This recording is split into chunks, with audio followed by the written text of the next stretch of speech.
सुप्रभात मध्य प्रदेश, आपके साथ मैं हूं ललित प्रजापति। सबसे पहले बात करेंगे सीएम कमलनाथ के दिल्ली दौरे की। सीएम कमलनाथ आज दिल्ली के दौरे पर रहेंगे। सीएम पार्टी के बड़े नेताओं से मुलाकात भी करेंगे। माना यह जा रहा है कि सीएम की नेताओं के साथ मुलाकात में कई मामलों पर चर्चा हो सकती है।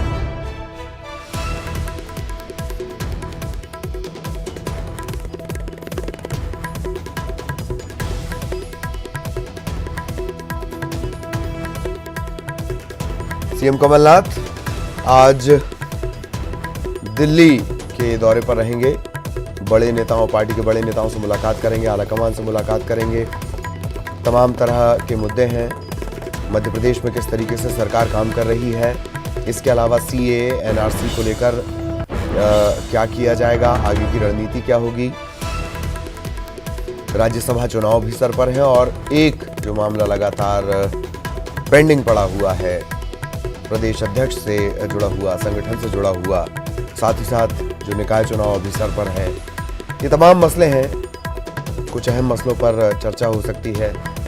खासतौर पर सीएए लागू करने को लेकर लागू न करने को लेकर एक प्रस्ताव पारित किया जा चुका है। हालांकि सीएए को लागू करना बाध्यकारी है, परंतु प्रस्ताव पारित किया जा सकता है कि हम इसके खिलाफ हैं। वो मध्य प्रदेश विधानसभा में हो चुका है। आज दिल्ली के दौरे पर रहेंगे सीएम कमलनाथ। माना यह जा रहा है कि आला नेताओं से मिलेंगे, कई प्रमुख मुद्दों पर चर्चा करेंगे। संगठन और सत्ता के तालमेल को लेकर कई बार शिकायतें उठी हैं, सवाल उठे हैं। इसको लेकर भी चर्चा और मंथन हो सकता है। मध्य प्रदेश सरकार की, कमलनाथ सरकार की कई योजनाएं ऐसी हैं जो माइलस्टोन भी है और मास्टर स्ट्रोक भी है। इसकी जानकारी भी वो दे सकते हैं।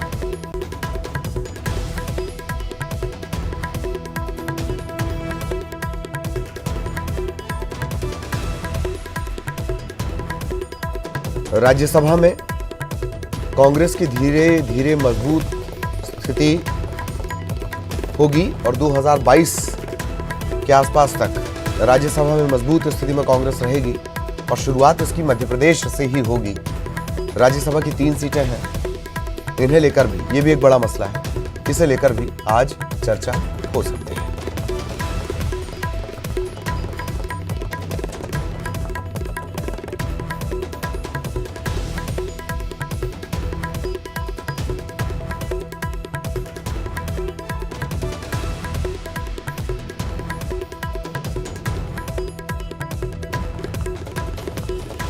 सहयोगी पूजा इस वक्त हमारे साथ जुड़ी हुई हैं। सीधा आपको भोपाल लिए चलेंगे। पूजा, आज दिल्ली के दौरे पर रहने वाले हैं सीएम कमलनाथ। किस तरीके का ये दौरा है, कब उनकी वापसी होगी, इससे जुड़ा कोई अपडेट, क्या कुछ खास हो सकता है दिल्ली में? देखिए, वैसे भी सीएम दिल्ली दौरा करते रहते हैं और इस बार का सीएम का दिल्ली दौरा फिर से कुछ ऐसा ऑफिशियल स्टेटमेंट नहीं आया है कि किन एजेंडों पर आधारित होगा। लेकिन ये बात तय है कि जब वो दिल्ली जाएंगे तो पार्टी कार्यकर्ताओं से मुलाकात ज़रूर करेंगे और ये कयास भी लगाए जा रहे हैं कि पीसीसी चीफ को लेकर के वो सोनिया गांधी से भी बात कर सकते हैं। और वापस भोपाल आने की बात है तो 2 मार्च को सीएम वापस भोपाल आएंगे। तो दिल्ली दौरे पर फिलहाल कुछ दिन वो रहने वाले हैं और 2 मार्च को उनकी भोपाल में वापसी होगी। पार्टी कार्यकर्ताओं से जब भी वो दिल्ली में जाते हैं तो बात करते हैं, उनकी तमाम एजेंडों पर चर्चा भी करते हैं और जो भी मुद्दे होते हैं कार्यकर्ताओं के वो सीएम से डिस्कस किए जाते हैं। तो एक बार फिर से दिल्ली दौरे पर यही सब कुछ होने वाला है और अपने कार्यकर्ताओं से फिर से सीएम एक बार रूबरू होकर के तमाम मुद्दों पर चर्चा करते हुए दिखाई देंगे। जी, देश में कांग्रेस की मजबूत स्थिति की शुरुआत अगर कही जाए तो मध्य प्रदेश से ही हुई है। राज्यसभा की 3 सीटें भी अभी कुछ समय बाद चुनाव यहां पर होगा। क्या ये भी एक बड़ा मुद्दा रहेगा पूजा? बिल्कुल, देखिए दिल्ली जब भी जाते हैं तो प्रदेश में हलचल ज़रूर होती है, क्योंकि दिल्ली देश की राजधानी है और वहाँ पर ही तमाम हस्तियाँ होती हैं जो आने वाली स्थिति में पूरे देश को कहीं कह सकते हैं कि संचालित करती हैं। और जहाँ जहाँ कांग्रेस के राज्य चल रहे हैं, जहाँ पर उनकी सरकार चल रही है, उन मुद्दों को भी एजेंडा बनाया जाता है। और जब मध्य प्रदेश की बात करते हैं और प्रदेश की मुखिया खुद वहाँ पर होंगे तो यकीनन ये कहा जा सकता है कि तमाम मुद्दे होंगे, तमाम चर्चाएं होंगी। और जब भी वो दिल्ली जाते हैं तो कई बार ऐसा होता है कि वो सोनिया गांधी से मिल करके तमाम चीज़ों को डिस्कस करते हुए, तो एक बार ये मुद्दा बनने की पूरी बात कही जा सकती है। और जिस तरीके से कांग्रेस इस बार 2 सीटों पर अपना दावा ठोक रही है, तो यकीनन किस तरीके से तीसरी सीट भी अपनाई जाए इस मुद्दे पर भी चर्चा हो सकती है। जी चलिए, बहुत बहुत शुक्रिया आपका पूजा इस तमाम जानकारी के लिए। अगली खबर भी कांग्रेस से जुड़ी हुई, सीधी में कांग्रेस के नेता और पूर्व नेता प्रतिपक्ष अजय सिंह का दर्द छलका है। हार के बाद सरकार में नहीं रहने की पीड़ा, सत्ता में नहीं रहने की पीड़ा नजर आ रही है। सभा को संबोधित करते हुए उन्होंने अपनी पीड़ा जाहिर भी की है। ये भी कहा कि सरकार हमारी नहीं सुनती, लेकिन सबका समय बदलता जरूर है, इसके लिए हम भी तैयार हैं। कि सब कुछ ठीक ठाक होने के बावजूद सब कुछ ठीक ठाक नहीं है। सोचे रहें कि इनके क्षेत्र के विकास के, इनके युवा साथियों के बेरोजगारी दूर करें के, सिंचाई के साधन के और वो सब चीजन की तरफ। लेकिन आज हमारा सुनवाई नहीं है। सुनवाई नहीं है, इनमें हम केहू का दोष नहीं दे सकता है। हुआ सिर्फ समय बदल सकत है, ओहिन के इंतजार हो सकत है। और तकलीफ जितनी अपना महसूस करी था, उससे ज्यादा हमू महसूस करी था। सहयोगी हरीश इस वक्त हमारे साथ जुड़े हुए हैं। हरीश, स्थानीय भाषा में संबोधन के कुछ अंश हमने भी सुने। क्या दर्द सता रहा है, किससे दर्द सता रहा है? वो ये भी कह रहे हैं कि वक्त बदलेगा, हमारा भी समय आएगा।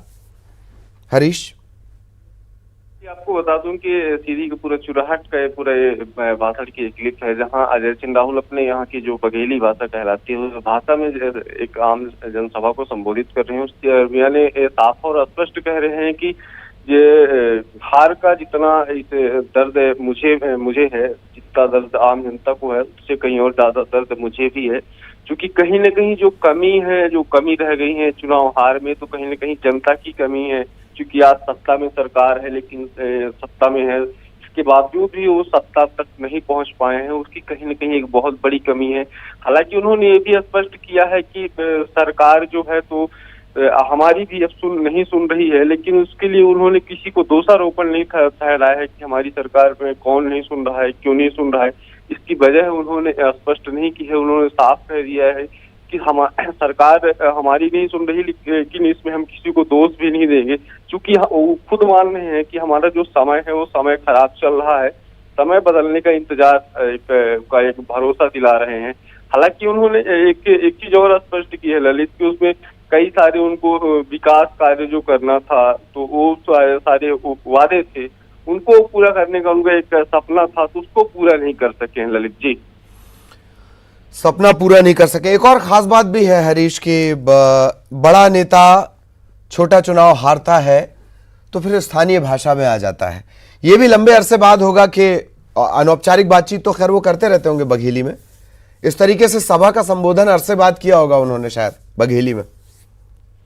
अक्सर ललित ऐसा देखने को मिलता है कि जैसे राहुल जब भी चुरहट पहुंचते हैं तो बघेली में ही अक्सर वो बातचीत करते हैं, सभा को भी संबोधित करते हैं। हालांकि ये दूसरा दर्द उनका सीधी जिले में छलका है। जब वो विधानसभा चुनाव जब चुरहट से हारे हुए थे, तब भी उन्होंने एक जनसभा को संबोधित करते हुए चुरहट में भी उन्होंने इसी तरह का अपना एक दर्द उनका निकलकर सामने आया था।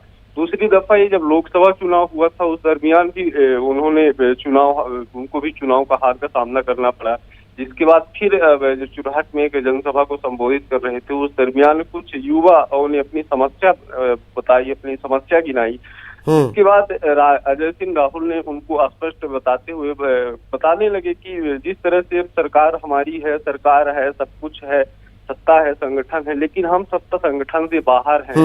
जिस वजह से अब जो काम की बात होती है कि काम कैसे हो, काम उस काम तक कैसे पहुंचा जाए, उसको कैसे कराया जाए, तो सरकार में कहीं न कहीं उन्होंने अपनी पीड़ा जाहिर की कि अभी मेरी भी वहाँ कोई सुनवाई नहीं होती। हालांकि उन्होंने ये भी स्पष्ट किया कि मैं इसके लिए किसी को दोषारोपण नहीं दूंगा कि मेरी सुनवाई कौन नहीं कर रहा है, क्यों नहीं कर रहा है। जी जी, ये सारी चीजें उन्होंने जो बहुत सारी अपना दर्द भी बताया है। वैसे अजय सिंह इस कद के नेता हैं कि वो जो बोले उसमें बोलने से ज्यादा समझने वाली बातें होती हैं। बहुत बहुत शुक्रिया हरीश आपका इस तमाम जानकारी के लिए। एक बार और सुन लीजिए अजय सिंह का दर्द। परेशानी है कि सब कुछ ठीक ठाक होने के बावजूद सब कुछ ठीक ठाक नहीं है। सोचे रहें कि इनके क्षेत्र के विकास के, इनके युवा साथियों के बेरोजगारी दूर करे के, सिंचाई के साधन के और वो सब चीजन के तक, लेकिन आज हमारो सुनवाई नहीं है। सुनवाई नहीं है, इनमें हम केहू का दोष नहीं दे सकता है। हुआ सिर्फ समय बदल सकत है, वो इनके इंतजार हो सकत है। और वो तकलीफ जितनी अपना महसूस करी था उससे ज्यादा हम महसूस करें। और अगला जो बड़ा सवाल है सूबे की सियासत का, वो ये कि सूबे से राज्यसभा जाएगा कौन। ये सवाल दिन ब दिन बड़ा होता जा रहा है। 3 सीटों के लिए दावेदारों का हुजूम है और दोनों पार्टियों की मुश्किलें बढ़ गई हैं।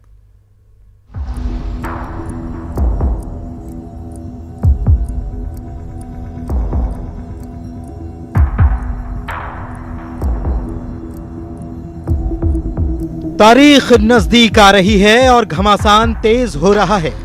बीजेपी में एक सीट को लेकर खामोशी है तो कांग्रेस में दावेदारों की भीड़। इस भीड़ में वो लोग भी शामिल हैं जो विधानसभा चुनाव में बीजेपी छोड़ कांग्रेस की नैया में सवार हुए थे। अब वे सत्ता दिलाने का इनाम मांग रहे हैं। इस लिस्ट में रामकृष्ण कुसमरिया और सरताज सिंह शामिल हैं।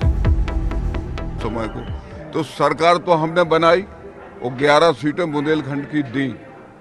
अब हमने अपने हिस्से का जो हमारा काम था, हमारा जो फर्ज था, कर्तव्य था, वो करके हमने कांग्रेस को सरकार में बिठाया। कमलनाथ जी मुख्यमंत्री बने। समाज तो सब समान चाह रही है कि ये काम हो जाए तो अच्छा है। बुंदेलखंड के लोग भी चाह रहे हैं कि आपको राज्यसभा सब चाह रहे हैं। इन्होंने मुझे स्वीकार किया, सम्मान दिया, इसलिए एक तरह का एहसान मुझ पर है और मैं चाहता हूं कि मैं भी इस पार्टी को मजबूत करने के लिए अपना योगदान दूं। निश्चित तौर पर जब वो वहाँ कोई एप्लीकेशन देंगे तो हाईकमांड उसे विचार करेगा। कांग्रेस के दावेदारों में बाहर से आने वालों के साथ ही घर के पुराने दिग्गज भी खड़े हैं। मसलन दिग्विजय सिंह, ज्योतिरादित्य सिंधिया, अजय सिंह, शोभा ओझा और सुरेश पचौरी सरीखे नेता। हालांकि बीजेपी इससे बची नहीं है। एक पक्की सीट के लिए दावेदार कई हैं, जैसे कैलाश विजयवर्गीय, प्रभात झा, उमा भारती। नहीं, बिल्कुल कोई बाबू की स्थिति नहीं है। हमारी जो रणनीति होगी जल्दी ही हम उसको तय करके राज्यसभा के चुनाव में मैदान में उतरेंगे। अब कांग्रेस की मुश्किल यह है कि मुश्किल वक्त में साथ देने वालों में से किस किस को उपकृत किया जाए, क्योंकि हालात एक अनार 100 बीमार वाले ही बन गए। अनुराग श्रीवास्तव, न्यूज़ 18, भोपाल। प्रदेश में 2 विधानसभा सीटों पर उपचुनाव भी होना है, लेकिन एक सीट पर बीते 6 चुनाव से कब्जा बीजेपी का रहा है। अब इस सीट को भाजपा से छीनने के लिए कांग्रेस ने अपने ब्रह्मास्त्र का इस्तेमाल करने का प्लान बनाया है। क्या है आगर और मुरैना की जौरा विधानसभा जीतने का कांग्रेस का प्लान, देखिए। प्रदेश की 2 विधानसभा सीटों पर अब बीजेपी और कांग्रेस की नजर है। मुरैना के जौरा और आगर सीट पर विधायकों के निधन के बाद खाली हुई सीटों पर जीत के लिए दोनों ही सियासी दल जीत का फॉर्मूला इजाद करने में लगे हैं। मुरैना की जौरा सीट पर कांग्रेस के विधायक बनवारी लाल शर्मा और आगर सीट पर बीजेपी विधायक मनोहर ऊंटवाल का कब्जा था, लेकिन दोनों के निधन के बाद खाली हुई सीटों पर जीत के लिए अभी से शय और मात का खेल शुरू हो गया है। कांग्रेस ने दोनों सीट पर जीत के लिए फॉर्मूला इजाद कर लिया है। पार्टी ने जौरा सीट पर जीत के लिए ज्योतिरादित्य सिंधिया को जिम्मेदारी सौंपी है। सिंधिया समर्थक जौरा में कांग्रेस का झंडा बुलंद करने के लिए एकजुट हो गए हैं। सिंधिया जौरा में 7 मार्च को आमसभा कर पार्टी के पक्ष में माहौल बनाने का काम करेंगे। देखिए, मुझे लगता है कि सिंधिया जी, कमलनाथ जी, तमाम सारे ऐसे बड़े राजनेता हैं, सबके हाथ में सारे चुनाव की कमान होती है। जौरा में निश्चित तौर पर ग्वालियर चंबल संभाग का क्षेत्र तो सिंधिया जी थोड़ी बड़ी भूमिका में रहेंगे, पर कमान मुख्यमंत्री कमलनाथ जी और सिंधिया जी जैसे तमाम राजनेताओं के हाथ में रहेगी और बहुत सारे अन्य कार्यकर्ता भी श्रम में लगेंगे। जौरा में सिंधिया तो बीजेपी के गढ़ को भेदने के लिए पार्टी कमलनाथ ब्रह्मास्त्र चलाने की तैयारी में है। बीते 6 बार से आगर विधानसभा सीट पर कब्जे वाली आगर सीट को फतेह करने के लिए सीएम कमलनाथ 2 मार्च को आगर में आमसभा को संबोधित करेंगे। तो मुख्यमंत्री हैं, जहाँ भी जो कार्यक्रम होंगे उनकी सरकार के किसान ऋण माफ़ी, दूसरी सब योजनाएं एक के बाद एक चल रही है, नए संजीवनी क्लिनिक खुल रहे हैं, तो वो कहीं उद्घाटन करने के लिए, कहीं सभा के लिए, कहीं लोगों से मिलने के लिए लगातार जाएंगे। उसी में आगर भी है, मुरैना। वहीं कांग्रेस के प्लान बी के जवाब में बीजेपी ने भी जीत के फॉर्मूले पर काम शुरू कर दिया है। नए नेतृत्व में पार्टी जीत के लिए रणनीति तैयार हो रही है। भारतीय जनता पार्टी अपनी संगठन की तंत्र की शक्ति, मुद्दों के आधार पर जनता के आशीर्वाद से इन दोनों सीटों पर विजय हासिल करेगी।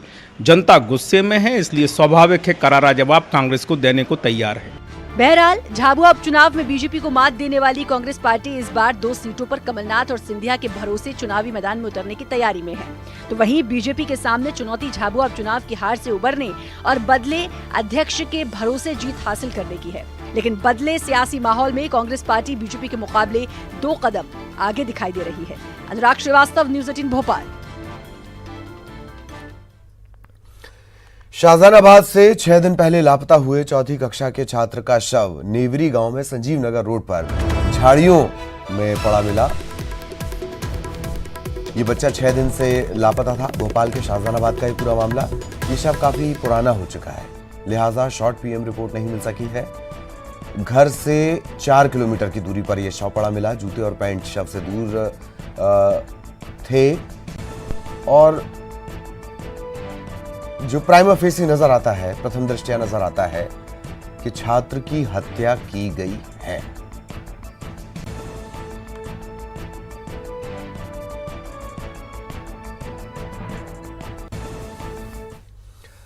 और यहां रुकेंगे एक ब्रेक के लिए।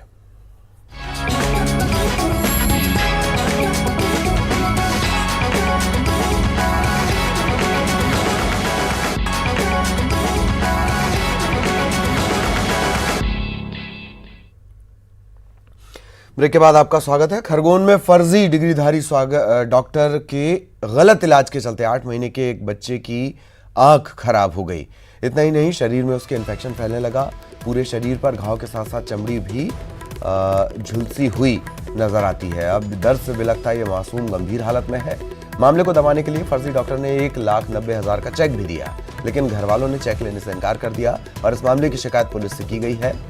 डॉक्टर के खिलाफ केस दर्ज कर मामले की पड़ताल शुरू कर दी गई है। बच्चे की हालत इतनी खराब है कि उसे देखकर सीएमएचओ भी भावुक हो गई और बच्चे को जिला अस्पताल में भर्ती करवाया। तो मेरे बच्चे को बुखार आया था नॉर्मल, तो मैं डॉक्टर के पास गया। डॉक्टर ने 400 रुपये की मेडिकल लिख दी और मैं मेडिकल चले गया। मेरी मिसेस और मेरा बच्चा वहीं था। मेरे बिना पूछे उसने इंजेक्शन लगा दिया। उसके बाद में इंजेक्शन इन्फेक्शन बनने लगा। मैं अभी वो ड्रेसिंग वहाँ पे करा रहा, उसे यहाँ पर एडमिट जिला चिकित्सालय में भर्ती कराने के लिए बोला है, ताकि उसकी सही ढंग से यहाँ पर उसकी ड्रेसिंग हो पाए और बच्चा ठीक हो पाए। उसकी आँख के लिए भी करेंगे और उसके लिए हमें जो डॉक्टर्स हैं उनको दिखा के, जो हमारी आरपीएस की टीम में भी मतलब जो हमारे को सुविधा हम दे सकते हैं उसके लिए पूरी कोशिश की जाएगी और जो डॉक्टर्स के द्वारा इलाज किया गया है उसके प्रति भी कार्रवाई की जाएगी। अपना ही अपने का हत्यारा बन गया। जिसे वो चाहता था, जिसके लिए जमाने से लड़ता था, आज उसने उसी की हत्या कर दी और ये सब हुआ नशे की लत में। मामला मंडला के पिपरिया इलाके के बैगा टोला का है। बताया जा रहा है कि महिला दूसरे के घर बैठकर शराब पी रही थी। इस पर पति ने उस महिला को घर ले जाने की भरसक कोशिश की, लेकिन महिला शराब की खुमारी में इतनी मस्त थी कि उसने घर जाने से साफ इनकार कर दिया। इसके बाद पति को गुस्सा आया और महिला को वहीं से वो पीटते हुए घर तक लेकर आया।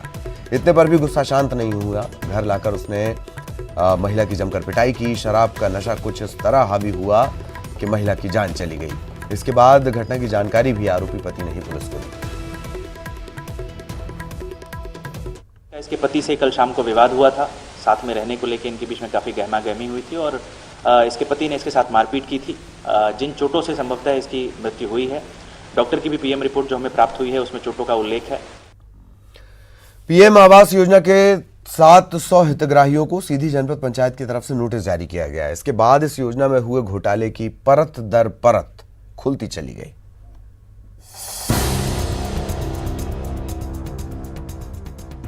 जिला पंचायत दफ्तर में अधिकारियों के सामने हाथ जोड़े पीएम आवास योजना के ये वो हितग्राही हैं जो दोहरी मार झेलने के मजबूर हैं, क्योंकि शासन की ओर से राशि जारी कर दी गई, लेकिन पैसे सरपंच और सचिव की ओर से हड़प लिए गए। ऐसे में न तो उनके मकान बन रखे गए और न ही सरकार की नजर में टारगेट पूरा हो रहा है। दरअसल सीधी जनपद इलाके के ग्राम पंचायतों के 1100 हितग्राहियों को पीएम आवास योजना की दूसरी और तीसरी चरण की राशि जारी की गई, लेकिन उनके मकान अधूरे पड़े हैं। उनमें से फिलहाल 700 लोगों को नोटिस जारी कर जवाब मांगा गया, जिसका जवाब देने हितग्राही जिला पंचायत दफ्तर पहुंच रखे हैं, जिसमें जानकारी सामने आ रही है कि उनकी राशि ले ली गई, लेकिन मकान नहीं बना।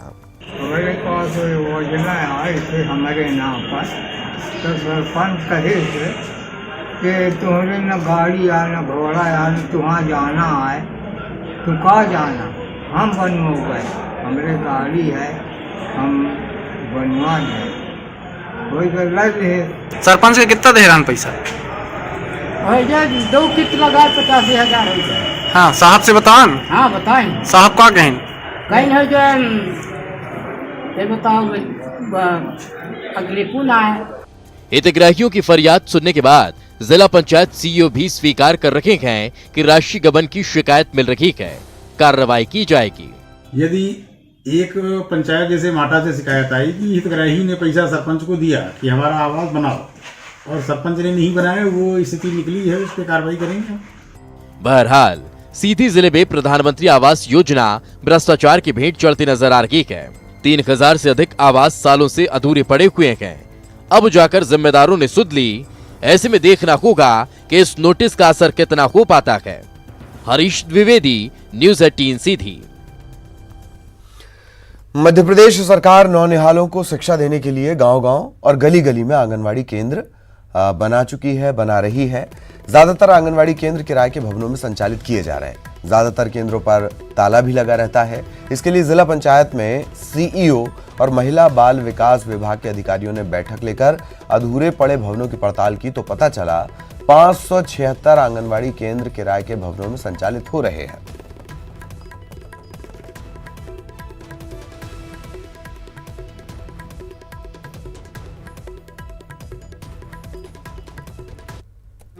तीन 372 आंगनवाड़ी केंद्र विशेषकर शहरी क्षेत्र वाले तो किराए के भवन में संचालित है, क्योंकि शहरी क्षेत्र में भवन निर्माण के पर्याप्त स्थान उपलब्ध नहीं हो पाते।